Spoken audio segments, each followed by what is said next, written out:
जय हिंद दोस्तों, भारत माता की जय। आज आपके सामने बच्चों को टेंस सिखाए जाएंगे। और बेटा देखो, टेंस में कुछ भी चीज़ें कठिन नहीं है। अगर आपने थोड़ा सा दिमाग यूज़ कर लिया, सारी चीज़ें सिंपल हैं, बिल्कुल ही सरल। आपको ज़रूरत है अपने दिमाग को एक जगह रख के चीज़ों को सीखने की।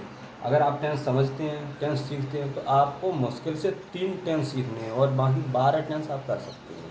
आपके सामने बेटा पहला टेंस है प्रेजेंट इंडेफिनिट, यानी प्रेजेंट का इंडेफिनिट। अब देखिए इसकी डेफिनेशन कहाँ से बनती है। इसकी पहचान बिल्कुल सीधी और सरल है। देखिए जैसे कि हमें इसकी पहचान लिखनी है। पहचान हम लिख सकते हैं जिन हिंदी वाक्यों की मुख्य क्रिया के अंत में, ध्यान रखेंगे मुख्य क्रिया के अंत में, यानी कि मुख्य क्रिया, हमारी मुख्य क्रिया होती हैं जैसे कि आना जाना गाना खाना लिखना पढ़ना सोना, बहुत सी मुख्य क्रिया है। तो मुख्य क्रिया के अंत में देखेंगे क्या चीज़ आनी चाहिए। ता है, ती है और ते है। जहाँ वाक्य की मुख्य क्रिया के अंत में ता है, ती है, ते है आदि शब्द आ जाए, आप समझ लेना हमारा टेंस है प्रेजेंट इंडेफिनिट। सीधी बात है। वाक्य पढ़ेंगे जैसे मानो वाक्य राम खाता है, पीछे आया ता है, हमने पहचान लिया। सीमा पढ़ती है, हमने पहचान लिया ती है। अब ता है, ती है, लास्ट में देखेंगे मुख्य क्रिया के अंत में जैसे पढ़ना लिखना खाना, इनके लास्ट में ता है, ती है, ते है, ये शब्द आ जाए, समझ लेना प्रेजेंट इंडेफिनिट है। अब हम इसको करें कैसे। सबसे पहले इसके रूल देखते हैं। नियम बहुत ही सरल है। नियम हमारा पहला नियम है एक वचन के लिए, इसके लिए बेटा एक वचन, और दूसरा है बहुवचन। अगर हमारा वाक्य एक वचन में तब हमें कैसे करना है, और बहुवचन में दिया है तब हमें कैसे। ध्यान से देखेंगे एक वचन में साधारण वाक्य, साधारण वाक्य कैसे आते हैं। जैसे मानो साधारण वाक्य राम खाता है, सिंपल है, ना तो इसमें नहीं लगाए, ना कब क्यों कैसे लगाए, कोई नेगेटिव नहीं, कोई इंटरोगेटिव नहीं, साधारण वाक्य है। अब साधारण वाक्य एक वचन के लिए नियम है, देखेंगे मुख्य क्रिया में, मुख्य क्रिया में हमें क्या लगाना है, एस या ई एस। अब एस कहाँ लगाएं, ई एस कहाँ लगाएं। अधिकतर वाक्यों में एस लगाते हैं, लेकिन जहाँ मुख्य क्रिया में पीछे ओ, जैसे मानो कि वो, या फिर डबल एस या ई एस आ जाए, उनमें हम ई एस लगाते हैं। जैसे वो तो हम इसको वो ही लिखेंगे, लेकिन अधिकतर वाक्यों में आपको क्या लगाना है बेटा, एस लगाना है।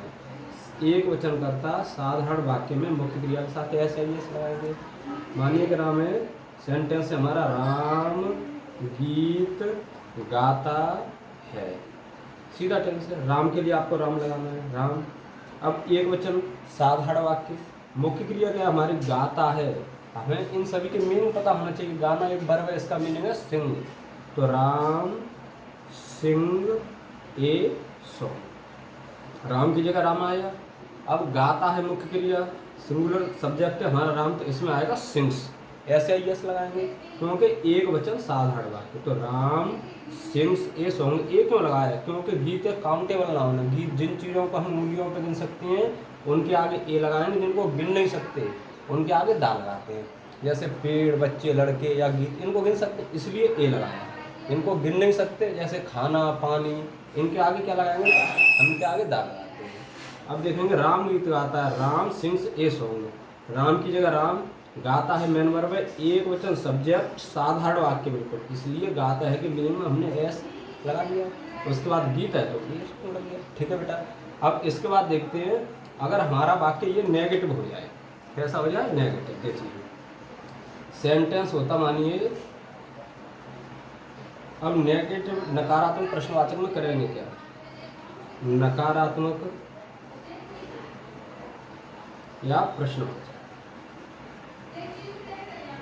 देखिए नकारात्मक में क्या करेंगे कि helping verb does, D O E S, एक वचन नकारात्मक या प्रश्नवाचक वाक्य हमें हेल्पिंग वर्ब लगाएंगे डज, और उसके बाद फिर एस या ई एस नहीं लगाते, क्या करते हैं, एस या ई एस नहीं लगाते, साधारण वाक्य बनाएंगे बिल्कुल सिंपल। देखिए कैसे बनाते हैं, जैसे हमारे पास सेंटेंस है सीमा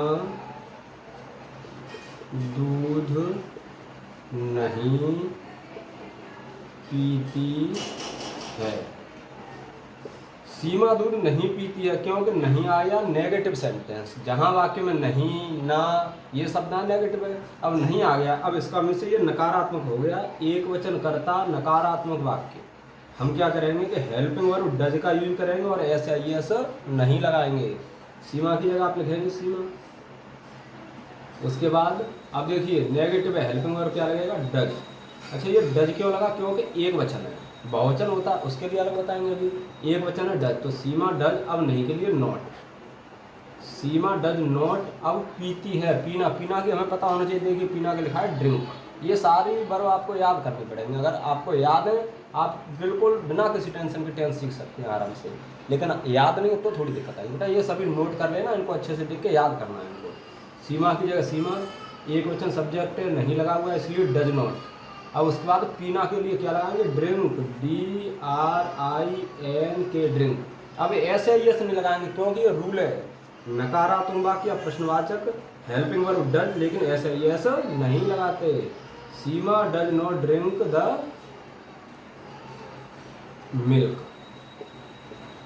सीमा की जगह सीमा, नहीं लगा हुआ है नेगेटिव सेंटेंस इसलिए क्या लगाएंगे, डज। नहीं के लिए नॉट, और पीना के लिए ड्रिंक, दूध के लिए दा मिल्क। दा क्यों लगाया, क्योंकि हम इसको गिन नहीं सकते। अभी मैंने बताया जिनको गिन सकते हैं वहाँ पे ए, गिन नहीं सकते वहाँ पे दा। बेटा ये हो गया आपका नेगेटिव सेंटेंस, ठीक है। अब देखते हैं इसके लिए हम इंटेरोगेटिव सेंटेंस। अब इंटेरोगेटिव सेंटेंस कैसे होते हैं हमारे सामने, जिन सेंटेंस में कब, क्यों, कैसे, कहाँ, किस लिए, ध्यान से देखेंगे कौन कौन सी चीज़ आनी चाहिए। कब, क्यों, कैसे, कहाँ, किस लिए। जो प्रश्न पूछा जाए, प्रश्नवाचक शब्द आ जाए। जैसे कि मानो सेंटेंस आ जाए, क्या राजा घर जाता है। क्या राजा घर जाता है, प्रश्नवाचक शब्द सेंटेंस लग गया इसमें। अब देखेंगे क्या आया, जो सेंटेंस में क्या शुरू हो जाए, क्या से शुरू है, हम उनको हमेशा हेल्पिंग वर्ब से शुरू करेंगे। किसी भी टेंस का सही, कोई भी यूज सही, जहाँ वाक्य क्या से शुरू हो जाए समझ लेना है, हम उसको हेल्पिंग वर्ब से शुरू करेंगे। अब क्या राजा घर जाता है, एक वचन सब्जेक्ट है, अभी हमने बताया एक वचन के साथ डज लगाते हैं, तो सबसे पहले डज, उसके बाद subject Raja, does Raja go to home. हमने लिख दिया does Raja go to home. फिर से देखेंगे क्या, कोई भी सब्जेक्ट अगर कोई सेंटेंस क्या से शुरू हो रहा है समझ लेना है, हमें स्टार्टिंग हेल्पिंग वर्ब से करनी है। एक वचन है डज लगाएंगे, डज, उसके बाद राजा है तो राजा, उसके बाद जाना, जाना का हमें पता है वो होता है जाना का वो, तो वो, उसके बाद घर के लिए टू हम। जहाँ कोई स्थान दिया जाए, जिस जगह हमें जाना वहाँ पर हम टू का यूज़ करते हैं। क्या राजा घर जाता है तो डज राजा गो टू हम। बेटा ये हमने सीखे एक वचन के लिए। अगर वाक्य में सब्जेक्ट बहुवचन है तब क्या करें, बहुत छोटा डिफरेंस है, बहुत ही छोटा। जिस तरह इसमें हेल्पिंग वर्ब डज का यूज किया जाता है, हम उसमें करते हैं बेटा डू का यूज। किसका करेंगे, डू का। ये डिफरेंस है बस, और उसके बाद कोई चीज़ डिफरेंस नहीं है। डज और डू, एक वचन डज, बहुवचन डू। देखिए कैसे करते हैं। सबसे पहले हमारे पास मानो कोई बहुवचन सब्जेक्ट है आई, या बहुवचन आई को बहुवचन मानते हैं अधिकतर वाक्यों को, क्योंकि ये फर्स्ट पर्सन होता है। जैसे मानो कि तुम पत्र लिखते हो, सेंटेंस है, तुम के लिए यू। अब देखेंगे लिखना, तो राइट, WRITE, राइट क्यों लिखा, क्योंकि देखिए बहुवचन के रूल देखते हैं पहले। बहुवचन है अगर हमारा सब्जेक्ट, तब हम साधारण वाक्य में कोई हेल्पिंग वर्ब नहीं, कोई भी हेल्पिंग वर्ब नहीं लगाते साधारण वाक्य, अगर बहुवचन है तब। और उसके बाद देखेंगे नकारात्मक या प्रश्नवाचक, हमारा सब्जेक्ट नकारात्मक या प्रश्नवाचक है, तब हमें हेल्पिंग वर्ब क्या लगानी है, डू। उसमें क्या लगाया, डज, एक वचन कर्ता के साथ डज और बहुवचन कर्ता के साथ डू का यूज करते हैं। और सिंपल सेंटेंस, उसमें साधारण वाक्य में हम SIS लगाते एक वचन में, लेकिन बहुवचन में हम SIS नहीं लगाते। तुम पत्र लिखते हो, तुम के लिए यू लिखते हो। लिखना की क्या है हमें पता है, लिखना की राइट, तो you write a letter, LETTER। Spelling बेटा आपको याद करनी पड़ेगी, वो तो याद करना ही पड़ेगा, कंपलसरी है। तुम पत्र लिखते हो, यू राइट ए लेटर, तुम के लिए यू लिखते हो, राइट, पत्र गिन सकते हैं तो ए लेटर, हो गया हमारा। बिल्कुल सिंपल सेंटेंस है, कोई चीज़ टफ नहीं है। एक वचन और बहुवचन के साधारण वाक्य में अंतर केवल एस या एस का है। एक वचन कर्ता के साथ एस और बहुवचन कर्ता के साथ एस है, एस नहीं लगाते, ध्यान रखेंगे इस चीज का। अब बेटा उसके बाद देखते हैं, मानो नेगेटिव है सेंटेंस, ये सेंटेंस नेगेटिव हो जाए, तुम पत्र नहीं लिखते हो। माना सेंटेंस हमारे पास, तुम पत्र नहीं लिखते